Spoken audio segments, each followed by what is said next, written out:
বিসমিল্লাহির রহমানির রহিম। আসসালামু আলাইকুম সুপ্রিয় দর্শক, আশা করি সবাই ভালো আছেন। আমিও ভালো আছি আলহামদুলিল্লাহ। তো বরাবর আবারও টিন শেড ঘরে আপনাদের পিভিসি থাই সিলিং নিয়ে আপনাদের মাঝে হাজির হলাম।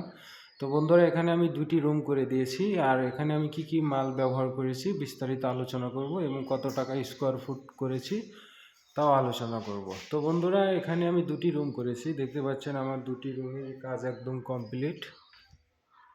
এই যে দুটি রুমেরই আমার কাজ একদম কমপ্লিট শেষ হয়ে গেছে। তো বন্ধুরা, এখানে আমি আরএফএল কোম্পানির বোর্ড ব্যবহার করেছি এবং চালেন হিসেবে ব্যবহার করেছি কাই কোম্পানির অ্যালুমিনিয়াম।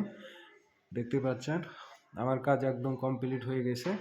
আর বন্ধুরা, সবাই আপনারা জানেন যে আমি বাংলাদেশের সব জায়গায় গিয়ে কাজ করে দিয়ে থাকি। তার জন্য আমাদেরকে অগ্রিম কোনো টাকা পয়সা দিতে হয় না, শুধু আমাদেরকে অর্ডার কনফার্ম করলেই হবে। আমরা আপনার বাসাতে গিয়ে কাজ করে দিয়ে আসবো ইনশাল্লাহ। তো দেখতে পাচ্ছেন আমার মোটামুটি দুটি রুমেরই কাজ একদম কমপ্লিট।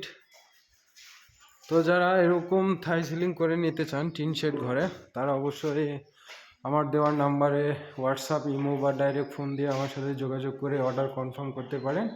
ইনশাল্লাহ আমরা চেষ্টা করব আপনার বাসা বাড়িতে গিয়ে কাজ করে দিয়ে থাকার জন্য। আর বন্ধুরা, এখানে কাই কোম্পানি অ্যালুমিনিয়াম এবং আরএফএলের বোর্ড দিয়ে আমি মাত্র 95 টাকা ফুটে কাজটি করে দিয়েছি। তো আপনারাও চাইলে 95 টাকা দিয়ে কাই কোম্পানির অ্যালুমিনিয়াম এবং আরএফএল কোম্পানির বোর্ড দিয়ে কাজ করে নিতে পারবেন। তো আজকের মতন এই পর্যন্তই। সবাই ভালো থাকবেন, সুস্থ থাকবেন। যে কোনো বিষয়ে আমার সাথে যোগাযোগ করবেন এনি টাইম, 24 ঘন্টা। তো আলহামদুলিল্লাহ, সবাই ভালো থাকবেন।